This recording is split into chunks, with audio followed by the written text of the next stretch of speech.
할렐루야. 오늘도 이렇게 전 세계에 흩어져 있는 우리의 많은 형제자매 여러분들과 함께 주님의 양식을 나눌 수 있는 날마다 새로운 시간을 갖게 되는 것을 얼마나 감사한지 모르겠습니다. 여러분은 어떤 마음과 기대로 오늘 이 자리에서 하나님이 주시는 양식을 먹고자 하십니까?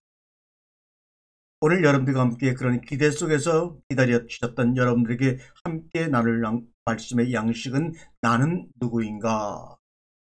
이런 제목의 양식입니다.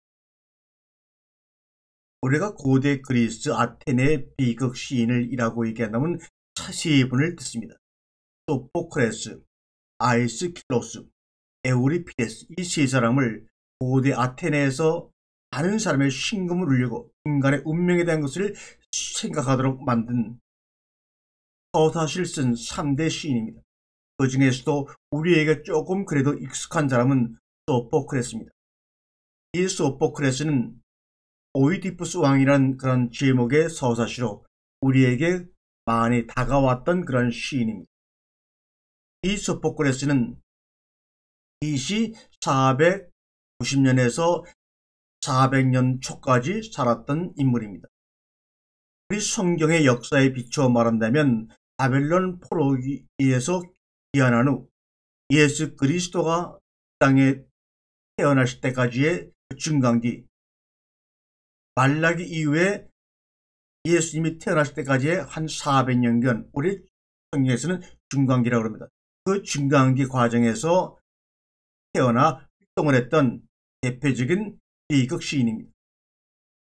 그래서 우리가 그분을 우리가 생각할 때마다 하나님께서는 다양한 탈레스라든지 이런 소포크레스라든지 다양한 철학자, 지혜를 사랑하는 사람들 미리 예수님 오기 전에 400년 기간 동안에 보내셔서 인간들이 말씀이 육으로 오신 예수 그리스도의 말씀을 이해하는데 조금이라도 완성된 환경을 이루어 놓으시려고 이러한 사람을 갑자기 철학자라는 이름으로 우리에게 보내신 것이 아닌가. 그런데 너무나 오래전의 이야기이기 때문에 이분들의 어록이나 저서가 그렇게 정확하게 남아있는 것이 적습니다. 우리가 알고 있는 소크라테스 이전의 철학자들의 어록이라는 그런 조그마한 책에서 부분적으로 그들이 어떤 말을 했는지 그들의 사상이 무엇인지 우리에게 전해지고 있을 뿐입니다. 그런데 그리스 고대 아테네 3대 비극 시인 중에 한 분인 소포클레스는 우리가 지금 논하고자 하는 나는 누구인가라는 문제를 가지고 심각하게 고민했던 것을 알 수가 있습니다. 그렇다면 소포클레스만 그런 것이 아니라 그 당시 우리 지구상에 사는 많은 사람들이 가장 고민했던 문제가 바로 나는 누구인가라는 자신의 뿌리를 찾는 것에 대해서 고민했던 것을 알 수가 있죠. 그리고 그 뒤에 소포크레스보다 훨씬 뒤에 태어난 소크라테스는 나는 누구인가라는 문제를 우리에게 제시하면서 평생 그 문제를 안고 씨름하다가 스스로 자신의 생을 마감한 것을 우리가 알 수 있습니다.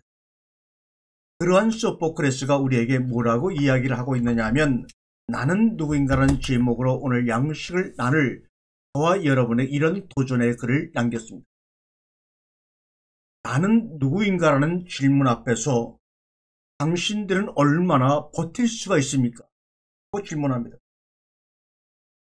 또한 소포크레스는 나는 누구인가라는 질문을 여러분에게 던졌을 때 우리가 감당해야 할 것들이 너무나 많다고 하는 사실을 그는 우리에게 이야기했습니다. 당대 가장 큰 비극 서사시의 시인인 소포크레스가 나는 누구인가라는 질문을 여러분에게 던졌을 때 여러분은 과연 얼마나 어느 정도까지 감당할 수 있겠습니까? 라는 질문을 던졌던 것처럼 오늘 하나님께서 너는 누구냐? 라는 질문을 던졌을 때 과연 우리는 이 질문 앞에 얼마나 많은 사람들이 버티며 견디면서 내가 누구인가를 직면할 수 있을까? 라는 생각을 할 때 이렇게 많은 사람들이 나는 누구인가라는 질문 앞에서 자신을 직면할 수가 없지 않을까 하는 생각을 갖습니다. 나는 누구인가라는 질문을 받았을 때 견디기 어려운 이유는 뭐냐면 그 질문을 받았을 때 우리가 당해야 될 자신의 참 진면목을 발견했을 때 견뎌야 될 그것들이 너무나 많이 있기 때문이라고 생각을 하죠. 과연 이 우주상에서 당신은 누구인가라는 그 자신의 이름을 참 진면목에 대해서 질문을 받았을 때 끝까지 견디며 당당하게 자신의 누군가에 대해서 대답할 수 있는 인물은 없을 것입니다. 오직 출애굽기 3장에 보게 되니까 모세로부터 당신은 누구입니까? 라는 질문을 받았을 때 나는 나다 라고 질문에 답을 한 하나님 외에는 어느 누구도 그 앞에서 당당하게 내가 누구인가에 대한 질문을 견딜 수가 없을 것입니다. 그만큼 우리는 자기 자신의 참 모습을 직면한다는 것은 그만큼 두렵고 떨리기 때문입니다. 그래서 하나님을 먼저 만나기 전에 말씀을 통해 그 아버지 하나님을 만나기 전에는 누구도 내가 누구인가라는 질문 앞에 스스로를 던질 수가 없다는 것을 깨달아야 합니다. 오늘 다시 한번 여러분에게 끊임없이 질문을 던집니다. 당신은 누구입니까? 또한 나는 누구인가? 나는 질문 앞에 다른 대답을 얻고 그 질문에서 우리가 견뎌나기 위해서 승리하기 위해서 우리는 하나님의 말씀 속으로 들어가 볼 것입니다. 나는 누구인가? 만약 우리가 더 이 목숨을 스스로 끊지 아니하고 더 살아야 한다면 그 더 살아가야 될 이유가 무엇인가? 답을 할 수가 있겠습니까? 아니 인생을 살아가는 동안에 단 한 번이라도 두 번에도 이 질문에 진지하게 답을 할 자세가 되어 있습니까? 많은 사람들이 과학이 발달해서 수명이 늘었다고 좋아하는데 수명이 늘어나는 것만큼 여러분은 왜 내가 수명이 늘어나는 것만큼 더 살아야 할 이유를 발견할 수 있습니까? 불교에서 그중에서도 대승불교에서는 이런 말을 자주 사용합니다. 상구보리 하하중생 이런 말입니다. 상구보리 하하중생 여기서 상구보리라는 말의 뜻은 본래 면목, 본래 나 자신을 찾아간다는 뜻이 바로 상구보리입니다. 그러므로 상구보리라고 하는 것은 나 자신을 찾기 위해서 자기 안으로 깊숙이 찾아 들어가는 것을 의미합니다. 거기에 비해 하하중생이라는 것은 내 안으로 나의 본래 나를 만나기 위해서 찾기 위해서 안으로 들어갔다가 자기 자신이 누구인가를 찾은 사람들은 이제는 바깥을 향하여 하하중생 바깥으로 향해 나가서 나와 같은 참 자기를 발견한 또 다른 자기를 향해서 나아가서 그들에게 너는 이런 사람이라고 알려주는 것, 이것이 바로 하하중생. 그러므로 상구보리 하하중생이라고 할 때는 상구보리는 참 자신, 나 자신이 누군가를 찾아서 안으로 들어가는 여행이요.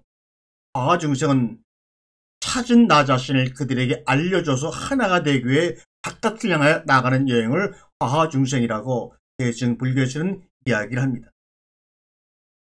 또 중국의 철학자 노자는 학문이라고 하는 것은 날날이 더해가는 것이 학이요. 또 도라고 하는 것, 진리라고 하는 것은 날날이 덜어가는 것이 도라고 했습니다. 늘려가는 것은 학이요. 있는 것 중에서 그것을 줄여가는 것을 도라고 이야기했죠. 그렇다면 서양 철학은 차이를 더해감으로써 분별의 학을 지향하는 반면 동양 철학은 서로 간의 차이를 덜어가면서 좁혀감으로써 비움의 도를 지향합니다.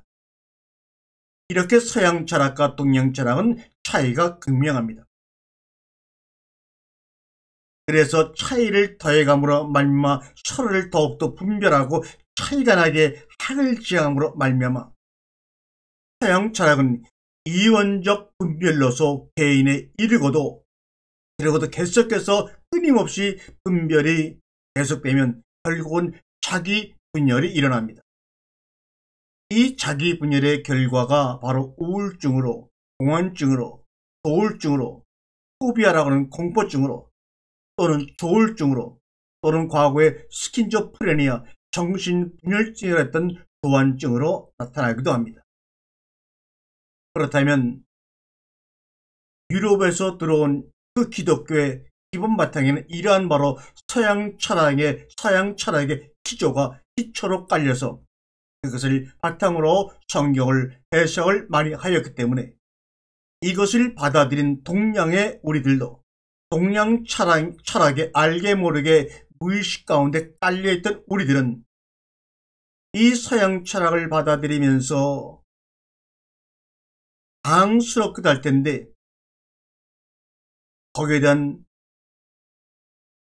경계와 찾아봄을 게으리하고 그저 맹목적으로 받아들인 결과 성경서 궁극적으로 말하고 있는 어림의 도, 기움의 도를 포기하고 자꾸만 더해가는 분별의 학을 지향함으로 말미암아 분명히 신앙의 연륜은 오래되었고 말씀의 깨달음은 많아지는 것 같은데 스스로 자기 분열에서 멈추지 못하고 있는 삶의 불안과 혼돈을 지금에 와서 한국 기독교는 100년이 지난 지금에 와서 경험하게 되고 말았습니다. 나에게서 몸과 마음이 다르고 오른쪽 뇌와 왼쪽 뇌가 다르며 이성과 감성, 생각과 느낌이 서로 다릅니다. 아침에 나와 저녁에 나가 다르고 이 마음과 저 마음이 다 다릅니다. 분명 내 마음인데 이 마음과 저 마음이 다름을 너무나 극명하게 경험합니다. 현대인 가운데 많이 지금 일어나고 있는 원인은 없지만 자꾸만 몸을 불안하게 하고 아프게 하는 정신적 질환은 개인 안에서 계속 진열되는 분별의 병이라고 할 수가 있습니다. 분별은 둘 사이에 경계의 장벽을 세우고 소통을 막으며 둘 중 하나의 나를 가두어 버리고 맙니다. 장벽 이쪽은 나이고 장벽 저쪽은 너야 이렇게 말입니다. 둘의 관계는 시소와도 같아서 한쪽이 올라가면 다른 한쪽이 내려갈 수밖에 없습니다.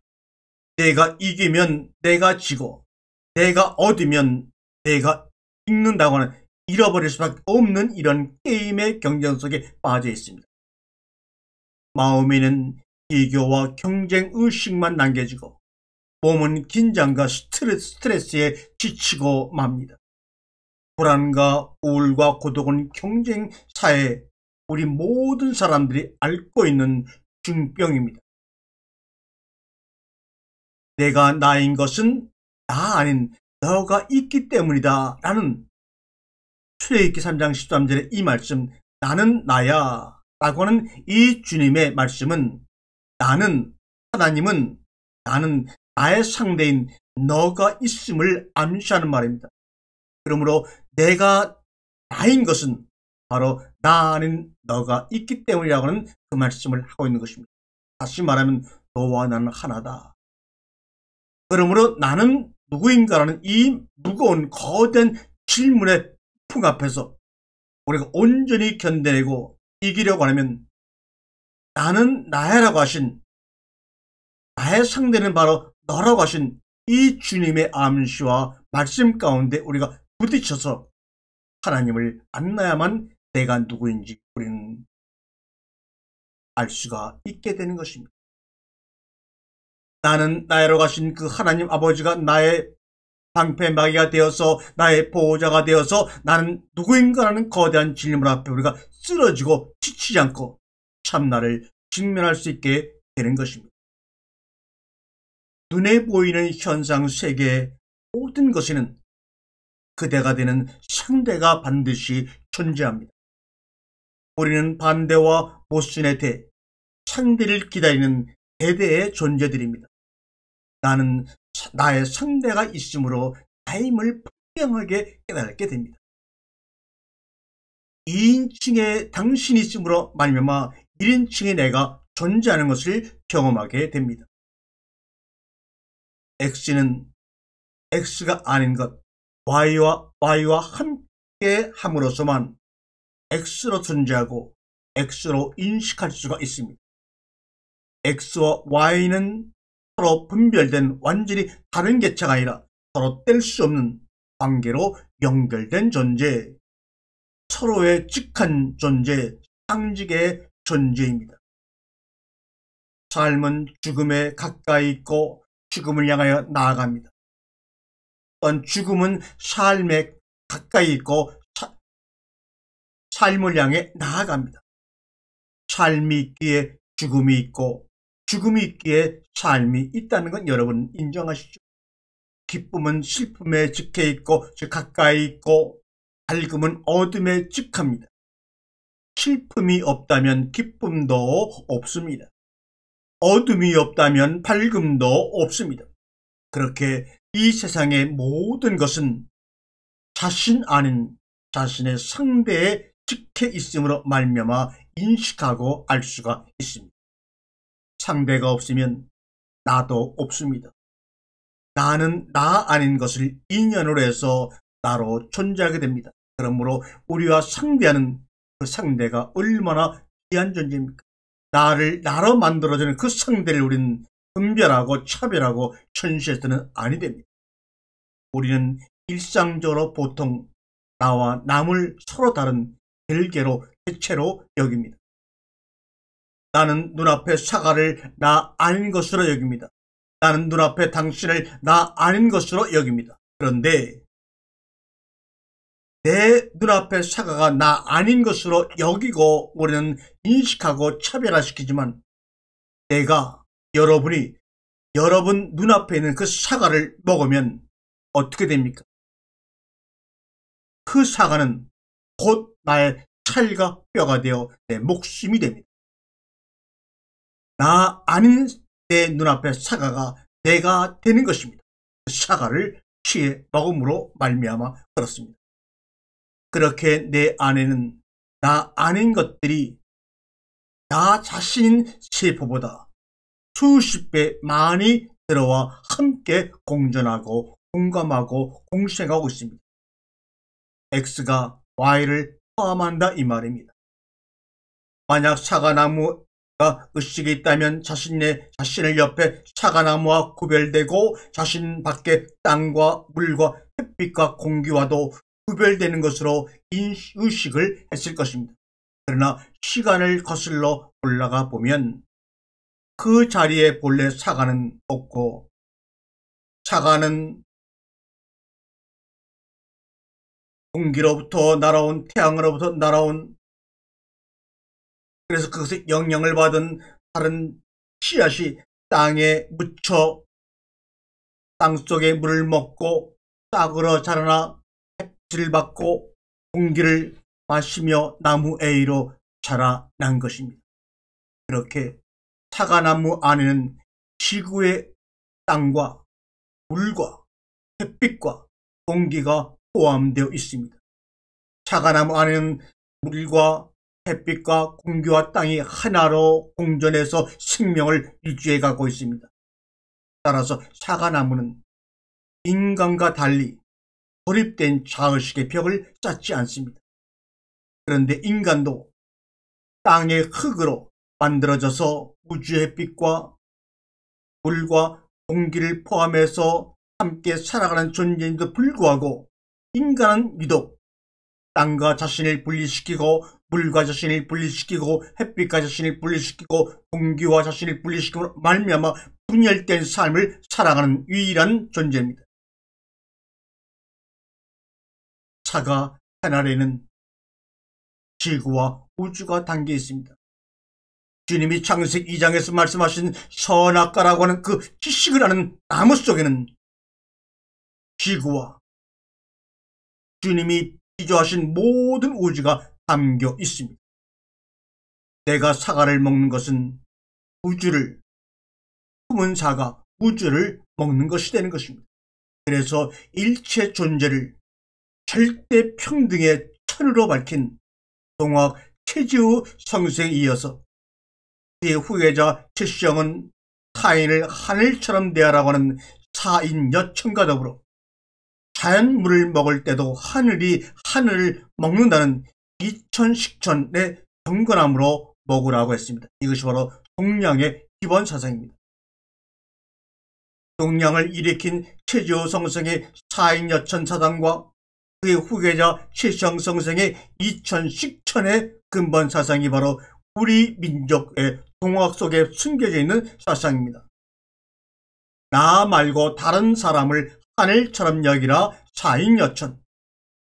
그러므로 눈에 보이는 자연의 아름다운 과일들과 음식을 먹을 때도 하늘이 하늘을 먹는다는 생각으로 이천식천의 경건함으로 먹으라. 이 얼마나 우리 조상들이 깨달은 이 말씀의 의미가 이렇게 귀하게, 최지우 성생은 바로 기독교의 문물을 접하고 기독교의 말씀을 읽은 것, 접한 것으로 알고 있습니다. 그들 속에 우리가 사용하는 기독교적인 용어가 있지 않다 하더라도 그들은 바로 성경에서 우리에게 말씀하고자 하는 나는 누구인가에 근접했던 사람들이 아닌가 생각합니다. 그렇지 않고서는 사인여천, 이천식천의 사상을 얘기할 수가 없었을 것 아닙니까? 생명은 살아있는 모든 세포에 보이지 않는 심층입니다. 신체의 모든 세포가 하나의 생명으로 살아가듯이 지구의 모든 개별자는 지구의 한 생명으로 살아가고 있음을 인식해야 합니다. 내가 노력하고 내가 공급함으로 말미암아 내 목숨이 유지된다고 하는 생각을 버려야 합니다. 심층 깊은 한 생명의 무한 반복으로 눈에 보이는, 겉에 보이는 표층의 다수의 개별자가 탄생하는 겁니다. 눈에 보이지 않는 하늘의 씨앗들이 땅속에 깊이 묻혀 있다가 눈에 보이는 다양한 식물로, 생명으로 탄생하여 우리 입으로 들어옴으로 말미암아 우리와 하나가 되는 것입니다. 겉에 보이는 표층에서는 서로 분리된 각각의 개별자가 심층에서는 깊은 어둠 속에서는, 깊음 속에서는 서로를 품은 전체로서 모두가 하나입니다. 그래서 밝음만이 좋은 것이 아니고 어둠도 공존합니다. 어둠의 깊음 속에서 서로를 품은 전체가 이는 밝음으로 나음으로 말미암아 서로 분리된 각각의 개별자로 살다가 다시 하나가 되어 돌아갑니다. 우리 모두는 하나입니다. 가지마다 피어난 각각의 꽃이 땅 밑에서 하나의 뿌리로 만나고 망망대해 위에 흩어져 있는 각각의 섬들이 해수면 아래에서 하나의 땅으로 만나듯이 우리는 심층에서 모두 하나입니다. 우리는 태초에 베레시티 아르케 안에서 모두 하나입니다. 이게 바로 로고스라는 것입니다. 이게 바로 말씀이라고 하는 것입니다. 심층의 하나는 표층적 이오나 내지 다양화가 일어나기 이전, 우리 동양에서 말하는 음과 양, 밝음과 어둠, 기쁨과 슬픔이 나누기 이전, 천사와 악마가 서로 다른 것으로 드러나기 이전, 너와 내가 서로 다른 존재로 분별되기 이전, 에너지가 여럿으로 나누기 이전, 우주의 빅뱅이 일어나기 이전, 그 모든 분별 이전의 절대 하나, 전체로서의 하나가 바로 나입니다. 하나를 예감하면서 마음을 비우는 것을 바로 영성이라고 하는 것입니다. 영성은 분별의 상, 경계, 장벽을 허물어 경계가 없는 전체 하나, 무경계의 하나에 이르고자 하는 것이 바로 영성, 영의 성격입니다. 분별로서 차이를 더해가는 서양 철학은 이성의 학이고, 진리로서, 말씀으로서 차이를 덜어가는 동양 철학은 바로 성경과 가까운 영성의 학이라고 할 수가 있습니다. 그런데 서양 철학에 기본되어 해석되어진 성경의 그 말씀, 이성의 학이 자기네가 영성의 학이라고 우긴 세월이 무려 1000년이 넘었습니다. 거기에 불종한 영성의 학이 오늘 우리 가운데 성경이라는 이름으로 우리에게 해석되어져 우리의 마음속에 담겨져 있습니다. 이제는 여기에서 탈출되어 나와야 합니다. 말씀이라고 하는 것은 서로의 차이를 덜어감으로, 좁혀감으로, 가까이 감으로 이루어지는 영성의 완성이라는 것을 깨달아야 합니다.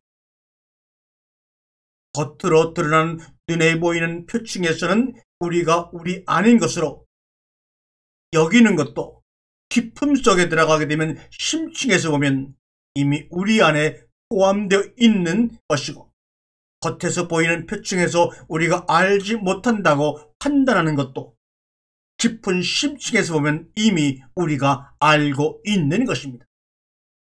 그것이 바로 과거의 현재 LSD 태초 아닙니다.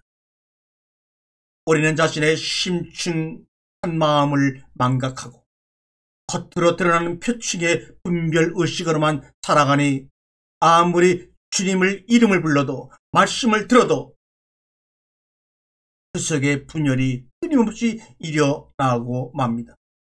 우리가 지상 위로 줄기를 뻗어내고 꽃으로 피어난 후 자신이 뿌리임을 망각하고 자신을 한 송이 꽃으로만 아는 것과 같습니다. 모든 꽃의 마음이 사실은 뿌리에서 모두 한 마음인데 자신을 꽃으로만 아는 꽃은 그 사실을 모르고 있습니다. 이것이 바로 자신이 누구인지를 잊어버린 인간들의 삶의 현상입니다. 우리는 분명 꽃을 알지만 꽃은 뿌리를 모른다고 합니다. 우리의 마음은 꽃에게 가려져 있습니다. 잊혀져 있습니다. 그렇게 우리의 깊은 마음, 부드러운 마음은 굳어진 마음, 표층의식에 가려져 있습니다. 그래서 주님께서는 때가 되면 내가 하나님의 영을, 내 영을 너희에게 보내서 너희들의 그 굳었던 마음, 돌같은 마음을 생명이 흐르는 부드러운 마음으로 변화시킬 것이라고 에스겔서에 반복해서 주님은 말씀하고 계신 것입니다. 아가가 그림 안에 자신을 그려놓고는 자신을 그림 속 자기로 아는 것과 같고, 내가 꿈을 꾸면서도 나를 꿈속의 나로 아는 것과 같지 않습니까? 알려진 것은 알지만 아는 자는 알지 못하는 자기 모습을 안고 살아갑니다.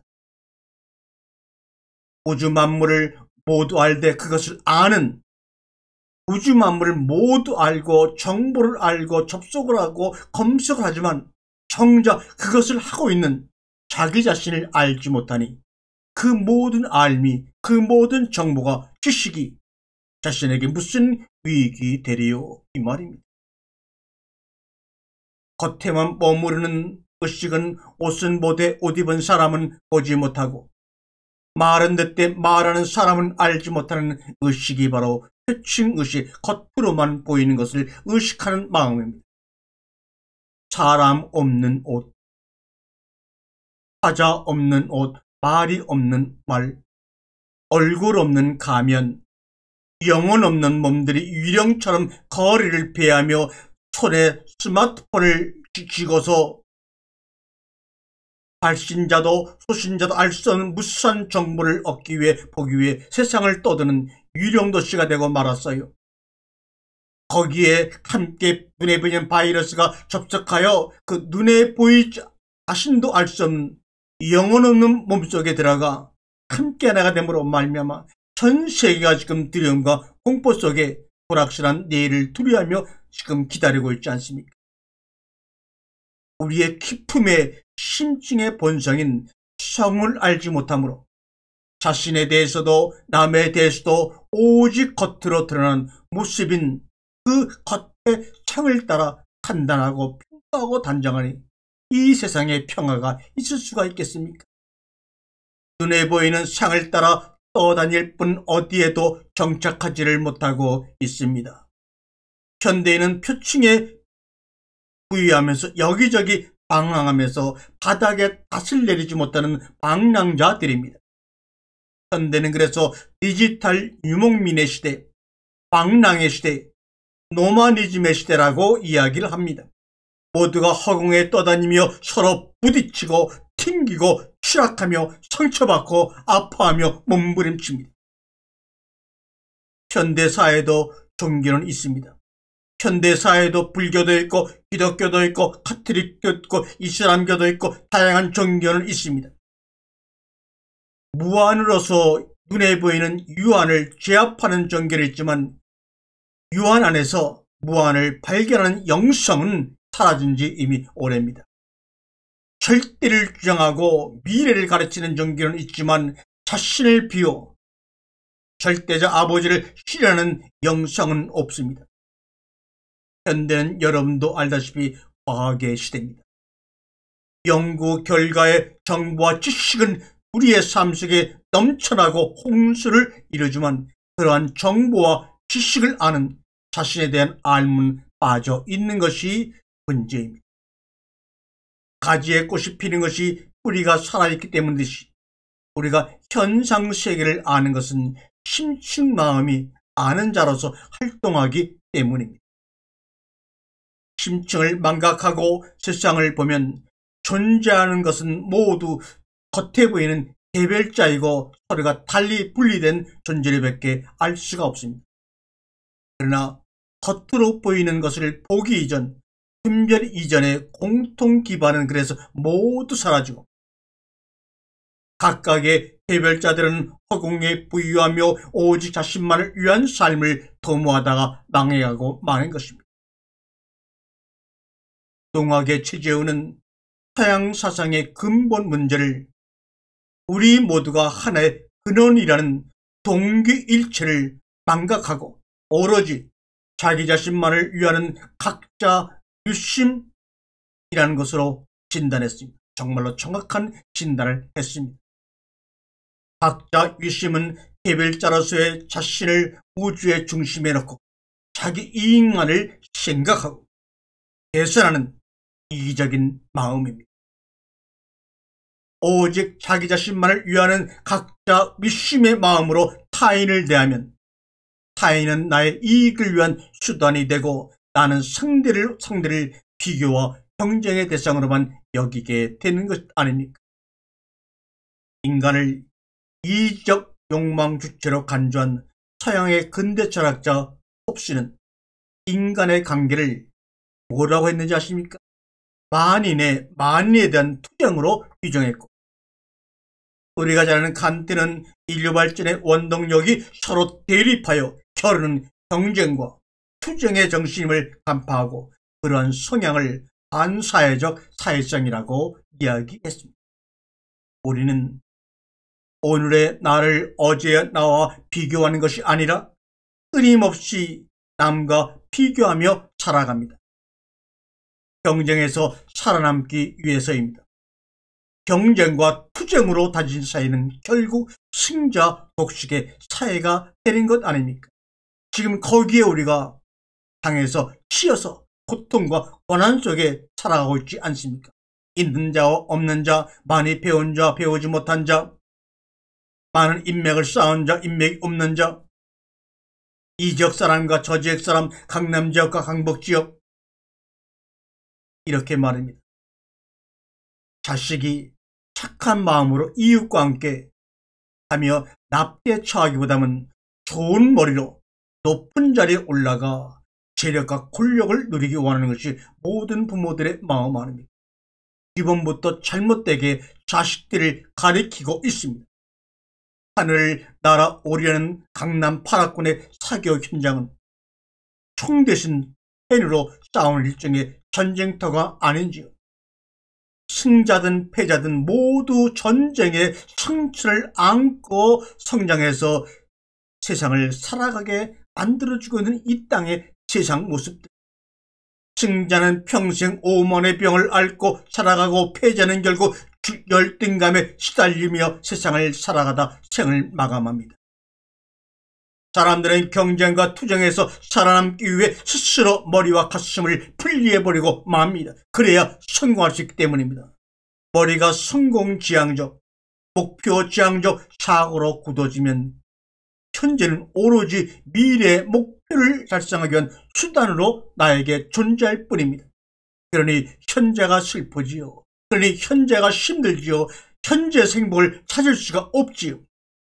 언제나 내일을 위해 당신의 오늘을 희생함으로써 결국 일평생이 현재가 없는 삶이 되고 맙니다. 현재가 없는 삶은 공허한 삶입니다. 그래서 많은 사람들이 자살합니다. 전쟁에 죽은 사람보다, 병으로 죽은 사람보다, 교통사고로 죽은 사람보다 스스로 삶의 공허를 느끼고 현재가 없는 삶에 대한 무의미를 느끼고 목숨을 끊는 자살자가 더 많다는 것입니다. 더군다나 우리나라는 세계 1위의 자살국가라는 오명을 뒤집어쓰고 있는 나라입니다. 뒤돌아보면 인생 전체가 텅 비어있고 남겨지는 것은 후회와 한탄뿐이기 때문입니다. 목표지향적, 성공지향적인 인간은 행복을 절대 느끼기 어렵습니다. 행복은 현재 나의 느낌이요 감성인데 현재가 늘 비어있기 때문입니다. 현재 전세계 인구 상위 1%가 전세계 부의 48%를, 전세계 인구 상위 10%가 전세계 부의 근 90%를 차지하고 전세계 인구 하위 50%가 전세계 부의 겨우 1%를 차지하고 있다는 이 비극 속에서 상위 1%의 부가 현재 반인 24%로 줄기만 해도 그들은 충분히 그래도 부연산을 평생 누릴 것이며 더불어 전 인류의 반이 지금보다 무려 24배나 더 잘 살 수 있게 된다고 합니다. 그러면 굶어 죽는 사람, 사산병으로 치료받지 못해 아파 죽는 사람, 지나친 노동으로 지쳐 죽는 어린아이와 사람들, 학대받는 사람들이 줄어들 것인데 분명히 다 알고 있는데도 불구하고 우리는 현재를 살지 못하기 때문에 무시하고 있는 것입니다. 이토록 불공정하고 불공평한 사회에서 내가 웃고 있는 것은, 내가 견디고 있는 것은, 내가 편히 쉬고 있는 것은 나 말고 다른 누군가가 나 대신 눈물을 흘리고 있기 때문이고, 내가 행복한 것은 다른 누군가가 나 대신 고통을 짊어지고 있기 때문이라는 사실을 왜 우리는 망각하고 있는지요. 오늘날 최소임금을 논하듯이 최대임금과 최대소유라는 제한이 필요한 시점이 되고 말았습니다. 자신을 뿌리에서의 한 생명, 마음으로 아는 사람은 모두가 행복하지 않은 곳에서 홀로 즐거워하기를 원치 않습니다. 고통받는 자의 아픔이 심층에서 나의 아픔이기 때문입니다. 서양의 중세 철학이 신학의 신여였다면 오늘날 철학은 과학의 신여이고 과학은 돈의 종노릇하고 있습니다. 자신의 심층 마음을 망각하고 겉으로 드러나는 표층에서 방황하는 우리 현대인들의 삶은 불교의 느엄경에 나오는 미친 여냐 달달을 연상시킵니다. 신라번성의 여냐 달달은 어느 날 새벽 거울로 자신의 얼굴을 비추다가 거울 속 얼굴에서는 눈썹과 눈을 볼 수 있지만 자기 머리에서는 얼굴과 눈을 보지 못하며 자신을 얼굴 없는 도깨비로 여겨 미쳐 달아났다고 하는 것이 바로 여녀달달의 이야기입니다. 얼굴은 항상 거기 그대로 있고 잠시도 없었던 적이 없기 때문입니다. 심층 마음이 있는데도 그것이 가시화되어 드러나지 않기에 마음은 없다, 주체는 죽었다, 씨는 죽었다라고 외치며 돌아다니는 것이 바로 여녀달달의 광기와 흡사하지 않습니까? 부드러운 마음, 생명이 살아있는 마음, 심층 마음이 분명히 있는데도 없다고 자각하는 것에는 분명 이유가 있습니다. 마음이 보이지 않기에 없다고 생각하는 그 마음이 바로 보이지 않는 마음을 알고 있는 그 마음입니다. 아는 자로서의 마음입니다. 마음은 이미 마음을 알고 있습니다. 주님도 우리의 마음 가운데 자신의 말씀을 기록하기 원합니다. 그래서 나는 이제는 돌비에 새긴 것이 아니라 너희들의 신비 마음속에 피에 내 말씀을 살아있는 생명의 말씀으로 집어넣을 것이라고 말합니다. 마음은 이렇게 귀한 것인데 현재 마음을 잊어버리고 사니 주님이 아무리 인내를 가지고 여러분의 마음속에 자신의 생명을 기록하고 싶어도 기록을 받지 못하니 우리는 어찌할꼬 심층 한마음을 자각하지 못하는 우리 현대인은 자신을 겉으로 분리된 고립적 개별자로 알고만 살아갑니다. 각자 의심으로 치열한 경쟁사회를 살아가느라고 밖으로는 지치고 피곤하며 안으로는 외롭고 허무하고 두렵습니다. 늘어난 평균 수명은 긴장과 스트레스, 우울과 고독 등 아픈 시간으로 채워지고 맙니다. 나의 소원에서 김구는 우리나라가 가장 풍성한 나라가 아니라 가장 아름다운 나라, 인의와 자비와 사랑이 넘치는 인류 모범국가가 되기를 소원했다고 합니다. 내가 아프면 나도 아프고 내가 행복해야 나도 행복한 것은 우리가 심층 뿌리에서 모두 한 생명이고 한 마음이고 한 아버지 품에서 나왔기 때문입니다. 우리의 삶은 눈에 보이는 것의 전쟁터가 아니라 실제로는 영혼의 전쟁터입니다. 팔레스타인, 그것은 다른 아무런 수식어가 없는 그저 죽음과 삶, 둘 중에 하나만 존재하는 곳이었습니다. 부와 가난, 선과 악, 정의도 이념도 그렇게 붙들어둔 진리도 저 형용사에 불과했고 다만 두 가지 삶과 죽음만 있는 것이 되어버리고 말았습니다. 두 개의 주어만 존재하는 것, 그리고 그들이 믿던 하나님과 소통과 통신이 끊어져 버린 것. 예수가 이 잔을, 죽음의 잔을 치워달라고 땀방울이 핏방울이 되도록 매달려 기도했던 기도가 침묵으로 돌아왔던 곳, 가나안 팔레스타인. 이스라엘에 내려오는 속담에 신포도를 먹었는데 포도를 먹지 않은 아들의 이가 시다곤 말이 있습니다. 성경 에스겔서에서 하나님이 이 속담에 대해 시비를 가리면서 너희 이스라엘 가운데서 다시는 이 속담을 쓰지 못하게 되리라고 그분의 삶을 걸고 에스겔서 18장 3절에 맹세를 하셨습니다.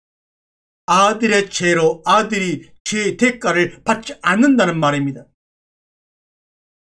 분명히 하나님이 선포하셨습니다. 그럼에도 아담의 선악과의 그 불순종의 죄가 우리에게 유전되어 원죄 때문에 우리가 죽을 수밖에 없고 그 원죄를 해결하기 위해서 아버지가 스스로 목숨을 십자가에 끊었다. 이게 말이 되는 말입니까?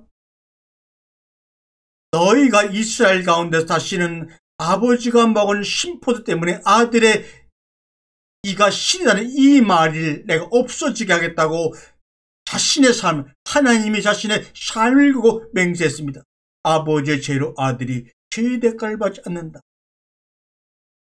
아버지가 신의 삶을 두고 맹세한 이 삶 우리는 무시해버리고 팽개쳐버리고 너희들이 그런 것은 이래서 그런 것이라고 이온의 사상이 바벨론의 조로아스터교의 사상이 슬그머니 들어와 그분의 삶을 걸고 맹세한 이 맹세를 이 약속을 파괴시켜버리고 말고 그것이 진실이냐 원죄를 붙들고 살아가는 우리들의 불쌍한 모습 이제는 벗어나야 합니다.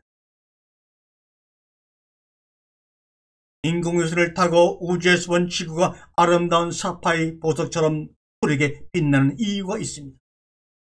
고체 얼음에서 액체물로 그리고 기체인 수증기로 지구를 순환하는 물 때문에 그렇게 지구가 아름답게 보인다고 합니다. 물은, 우리가 마시는 물은 그 흘러가는 순환 과정에서 만나는 무수한 존재들의 생명을 유지시키기에 다양한 모습으로 우리에게 부딪혀 오는 것입니다. 요한복음 7장 38절에서 나를 믿는 자는 성경의 이름과 같이 그 배에서 생수의 강이 넘쳐 흘러나올 것이라고 말씀하고 있죠. 아프리카의 광야에서 물 한 동이를 얻기 위해 2시간씩 왕복 4시간을 걸어가야만 하는 12살 어린아이. 그 어린아이가 찾은 우물에서 졸졸졸 흘러내리는 수도꼭지 앞에서 물동이를 내려놓고 줄 서서 기다리는 그곳에서 생명을 살리는 기적은 일어나야 합니다. 땡볕이 내리쬐는 2시간의 목마른 광야가 없다면 생명수의 기적은 일어나지 않습니다. 우리의 영혼도 이 목마른 광야가 없으면 생명수는 흐르지 않습니다. 기적은 종종 눈물과 울음이라는 물의 흐름으로 이루어집니다. 눈물과 울음은 자연스럽고 선하고 아름다우며 기적의 동기가 되는 것입니다. 우리 믿음의 사람은 진정으로 슬퍼하지만 소망 가운데 깊이 그물 속에 잠깁니다. 예수님의 십자가를 진다는 뜻은 깨달은 고통의 주체자들이 살아가는 바른 삶입니다. 이들은 항상 기뻐하고 범사에 감사하고 쉬지 않고 기도합니다. 어떻게 보면 이 땅에 살지만 초현실적인 삶을 살아가는 사람들입니다. 다른 차원에 사는 사람들입니다. 그래서 예수님도 너희가 저 바리새인들과 다른 차원의 삶을 살지 못하면 하나님의 나라에 이를 수 없다 말씀하신 것입니다. 수고와 짐을, 그 모든 고통을 아시는 분 앞에 우리가 모두 내려놓을 날, 그분을 만나는 그날을 기다리며 오늘도 기쁨으로 우리는 기다리고 있습니다. 십자가의 고난은 부활의 통로입니다. 신앙의 딜레마를 역전시키는 삶이기도 합니다. 고통이나 아픔은 아직 끝나지 않았습니다. 우리는 아픔을 끝내기 위해 산다기보다는 이 아픔이 우리에게 다가올 새로운 세상의 관문임을 깨닫기 위해 오늘도 날마다 살아갑니다. 이 아픔과 고통 속에서 살아남는 것은 아픔을 제거하는 것이 아니고 견디어내는 것입니다. 아멘.